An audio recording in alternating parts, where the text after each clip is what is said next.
যে কুরবানির মধ্যে যে চার প্রকার জিনিস যদি থাকে তাহলে জায়েজ নয়। এক নম্বর হচ্ছে আল আওরাহু আল বাইয়িনু আওরাহা, এমন গরু যে গরু চোখটা অন্ধ রয়েছে, মানে এমন গরু যে গরুর চোখটি ক্ষীণ দৃষ্টিশক্তি, অন্ধ, একেবারে চোখ দিয়ে দেখতে পায় না, চোখটা একেবারে বুঝে যাচ্ছে। আবার অনেক গরু দেখবেন যে চোখের মধ্যে কোনো অসুখ হয়ে যায়, চোখ দিয়ে শুধু পানি টপ করতে থাকে, যেমন আমাদের মধ্যে মানুষের মধ্যে চোখ উঠে যাওয়ার পর চোখে পানি ঝরতে, এমন ধরনের যে মেডিসিন দেওয়ার পরে যদি ভালো না হয় তাহলে সেই গরু কুরবানি দেন না, জেনে শুনে এগুলো কিনেন না, চোখ দিয়ে চোখ অন্ধ কুরবানি করবেন না। ওয়াল মারিজাতু আল বাইয়িনু মারদুহা, এমন গরু যেই গরুটার রোগ আছে কিন্তু এমন পশু যে পশু রোগ আছে সেটা ক্রয় করিয়েন না, সেটা কুরবানি দিয়েন না।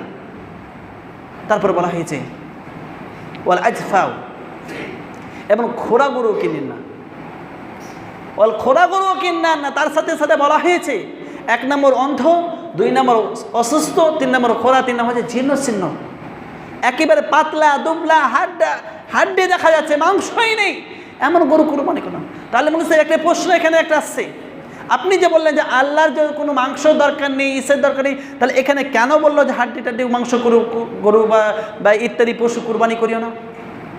এখানে ওটা উদ্দেশ্য নয়। উদ্দেশ্য হচ্ছে যে ওই আয়াতের উদ্দেশ্য ছিল যে তাকওয়ার উদ্দেশ্য। এই জায়গায় বলা হয়েছে যে তোমার এই জায়গায় যদি একটা জীর্ণ ছিন্ন যদি কোনো পশু ক্রয় করো, সেখানে কি হবে? তুমি তোমার পয়সাটাকে সেভ করার চেষ্টা করছো, সেখানে তুমি আল্লাহ রাস্তায় খরচ করতে চাইছো না। সেই জায়গাটা যদি তুমি মাংস লাগা যদি গরু কিনতে বা ছাগল কিনতে কিংবা উট কিনবা কিংবা দুম্বা কিনতে, তাহলে কে তো সেই জায়গায় একটা মাংসটা বেশি হতো, তোমার প্রতিবেশে তুমি নিজে ভালো করে খেতে পারতে, প্রতিবেশকে ভালো করে খাওয়াতে পারতে। এগুলো আল্লাহ দরকার নেই, কিন্তু এগুলো তুমি নিজে খেতে পারতে, প্রতিবেশীকে খাওয়াতে পারতে।